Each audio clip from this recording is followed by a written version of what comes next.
Amahoro kuri mwebwe mwese mudukurikira kaze muri ano makuru mu Kirundi ayo kuri no munsi agizwe n'ingingo nkuru zikurikira ku wa 15 nyakanga n'umunsi amakungu yahariye demokrasi muraza kumva muri ano makuru mukurikire uko imigambwe CNDD FDD na Sahwanya Frodebu ibona ivy'intwaro rusangi mu Burundi. Haracibonekeza mu masoko amwamwe ari mu gisagara ca Bujumbura amayira yagenewe gucamwo vya imodokari bizimya umuriro agiterekwamwo ibidandazwa. Ni mu gihe abarongoye ayo masoko bemeza ko badasiba guhimiriza kugira iyo ngeso ituzwe. Mu nama yahuje kuri uyu wa kabiri umushikiranganji wa mbere n'abarongoye amashirahamwe ya leta nayo leta ifisemwo mutahe yabasavye yuko bo kwegeranya amadeni yose leta ibaheraniye. Ido nido ryano makuru ni mukanya.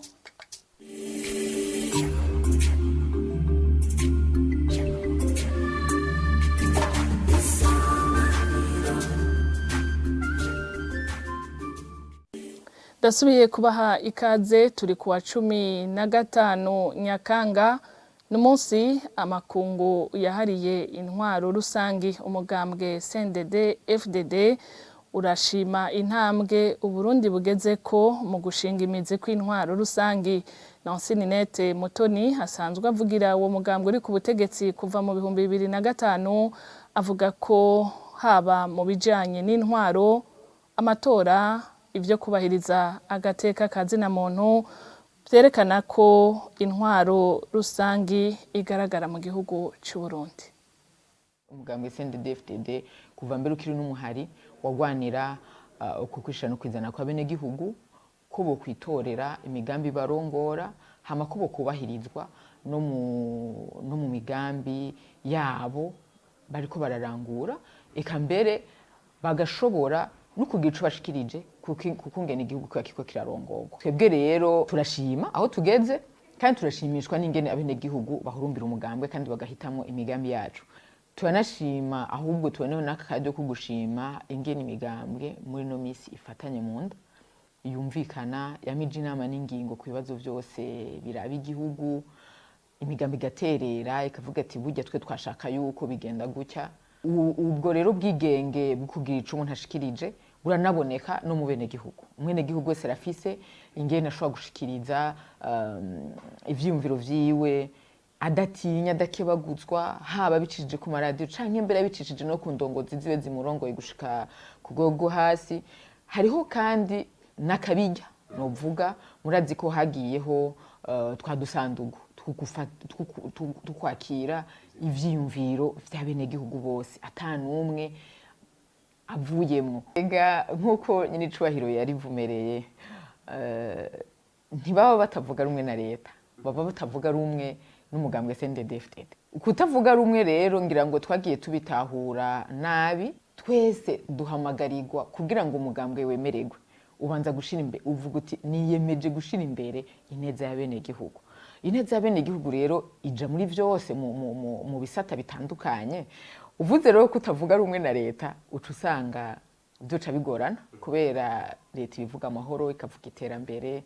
Sindibaza ko ari umuntu rero yovuga ko atavuga rumwe na leta. Arashobora ko atavuga rumwe na CNDD FDD kuri twebwe dushira imbere demokrasi y'ubutungane n'iterambere. Warashobora ko ashira imbere ibindi. Mugabo urumva ntashobora kuvuga ko atavuga rumwe na leta. Aba atavuga rumwe na CNDD FDD ngira ngo demokrasi ni kivica bose kandi demokrasi si yigihe. Demokrasi igenda iratera intambwe. Muri izo ntambwe rero nta muntu n'umwe ategerezwa gusigara inyuma. Umugambwe Sahwanya Frodebu ngo biracagoye kuvuga intwaro rusangi mu Burundi.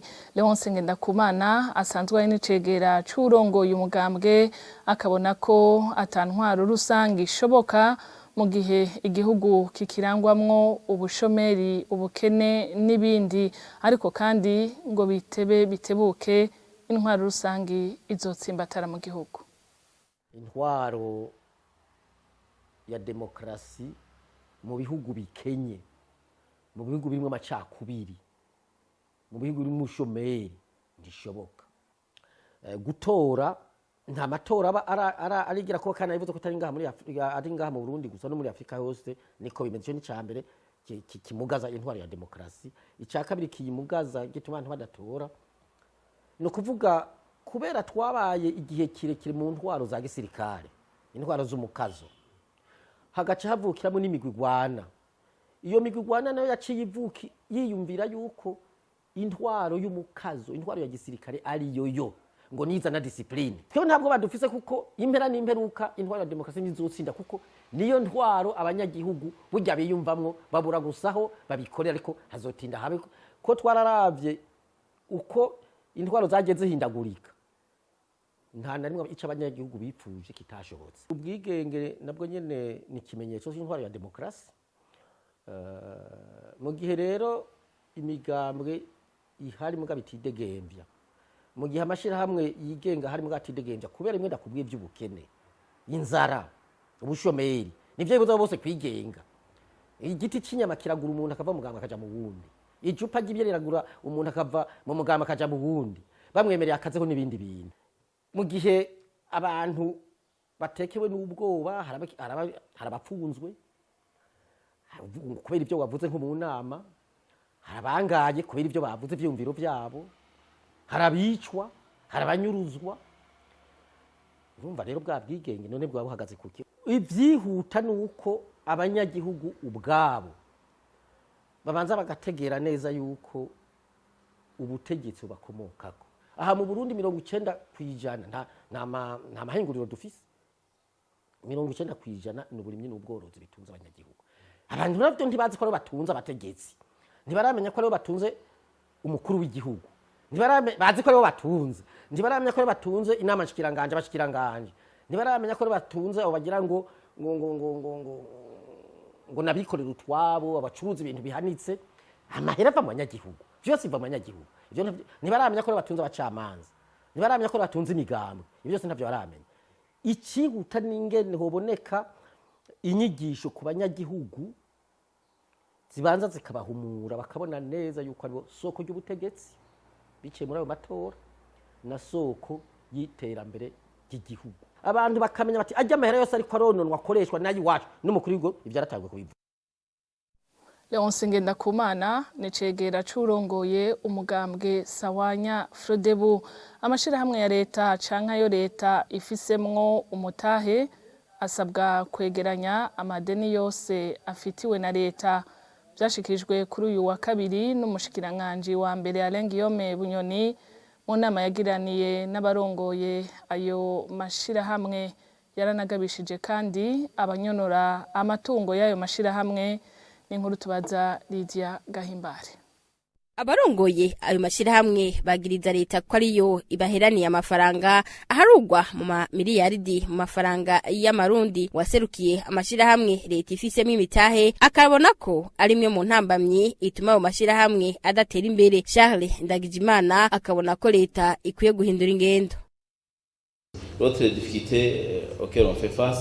Intambamyi tugira na madeni leta ifitiye amashirahamwe yacu ahanini duharura amamiliyaridi menshi leta idufitiye, kandi ayo mamiliyaridi niyo yodufasha mu guteza imbere amashirahamwe yacu. Hano kuvuga umushikiranganje wa mbere mu twigoro leta yokora harimo no guhindura ingendo ikifata nk'umunyamutahe akeneye inyungu.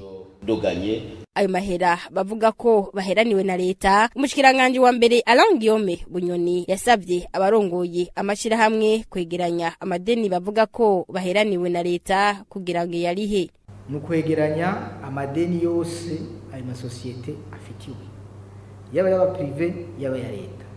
Ico tubemereye amadeni ya leta tuzigora tuyabarihe yose, tuyabarihe usironta yuko muzoprova yuko ayo madeni koko ari ya leta. Cyane muri regidezo niyo bafise ngorane, bakituzanira ibintu bimeze nk'ibisizira y'amaromuvo ya kera, ibintu by'ibipapuro birebire bingana ahubwo agakereye bitagira na precision, kandi bafise les moyens ushobora gukoresha systeme informatique imeze neza, bakagusohorera consommation ziwawe neza, mugabo kakuzanira amaruro apima ibirometero difficilement exploitable, bakagereka ko n'ibindi bakavyibagira, ibindi bakabirenza ko n'ubu hari ibintu bisanga biba biri mu madiscussion. kugira ngo bashobore kumenya nibyo koko aya mahera niyo canke siyo. Donc amahera yose muzi ko mufitiwe na leta muyaharure neza, muyashire mizaju, muyarungikire leta yabaronderere yabasubize. Umushikiranganje wa mbere Alain Guillaume Bunyoni akaba yaragabishije abasesagura n'abanyonora amatungo y'ayo mashirahamwe. Amakuru twabateguriye harabandanya. Bamwe mu ndongozi zo mu gisagara ca Bujumbura baremeza yuko inzoga za karibu na furaha zigisibije mu gisagara ca Bujumbura. Bemeza ariko ko zabananiye gutuza kubera ko ziriha amatagisi. Mu nama vyavugiwemwo kuri uyu wa kabiri yahuje abajejwe intwaro mu gisagara ca Bujumbura, umukuru w'igisagara yemeje ko bagiye kubonana nabo vyega kugira bitorega umuti. N'inkuru tubaza Sheila Irambona.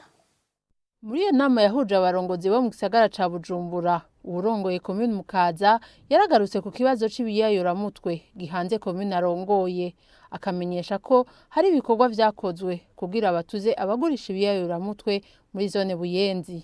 Muri make rero banyakubaha muri no commune abajeje intwaro turi kumwe mu kazi k'intwaro bari ku kivi, kandi ndetse turanabashimira gutwigwa bamwe ariko baragira gukora neza ndetse no gukora mu nyabune mu gihe zibonekeza neza yuko cyane cyane muri zone ya Buyenzi hariho ingeso mbi yo kudandaza ibiyayuramutwe, ariko tuba twarasabye abajeje intwaro n'abajeje umutekano yuko bakorana kugira ngo ako kabi kabishe gahagarikwe iyo zone. Ubutwara zone Buterere nawe akamwunganira ko hari n'izindi nzoga z'ibiyayurumutwe zigisibije muga zitabujijwe n'amategeko. Umukuru w'igisagara Jimmy Hatungimana akemera abo barongozi ko azogira ico akoze kugira izo nzoga zituzwe. Rero administration na cyane zidandazwa mu masekitore yanyu de responsabilité, mwebwe murafise gucungera abenegihugu kuko niyo mission principale mufise. Umwenegihugu amaze kuba ku kantu agaca agenda yasanze ibyo bikona, urumva yuko umwenegihugu azoheza atume mukorere. Niba ko administration rero mufata ya mbere kugira ngo inzoga nk'izo mubanze muzihagarike, mumaze muzihagarike kuko mutazihagaritse abenegihugu mutwara nibo bazohabura. Birumvikana?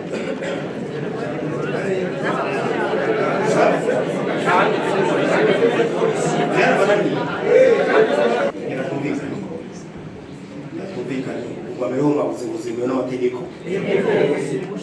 Reka rero abantu bazemeye tuzobahamagaze turi kumwe n'abasitanteri babatwara tuganisha ikibazo. Ivyo bikaba vyavugiwe mu nama umukuru w'igisagara ca Bujumbura yagiranye n'abarongozi w'igisagara ca Bujumbura kuri uwa kabiri. Mu masoko amwamwe y'igisagara ca Bujumbura amayira camwo ibimodokari bizimya umuriro yarategekanijwe, ariko aho bagenzi bacu baciye nko mu isoko ya Jabe na Ruvumera hariho abagitereka ibidandazwa mu mayira yagenewe izo modokari. Abarongoye ayo masoko bavuga ko bama bariko barahimiriza kugira iyo nzira yubahirizwe. N'inkuru tubaza Darli Ange Iradukunda imenyereza kuri télévision Isanganiro. Mu masoko ya Jabe na Ruvumera hose hariho amabarabara yagenewe imiduga izimya umuriro, ariko mu isoko ya Jabe usanga bateretse ivyamwa n'impuzu. Umwe mu bahakorera avuga ko bazibira inzira y'iyo modoka izimya umuriro kubera babuze ibibanza bakoreramwo. Tuvuge ivyerekeye isoko yo ngaha, ibintu byose byaratunganye neza.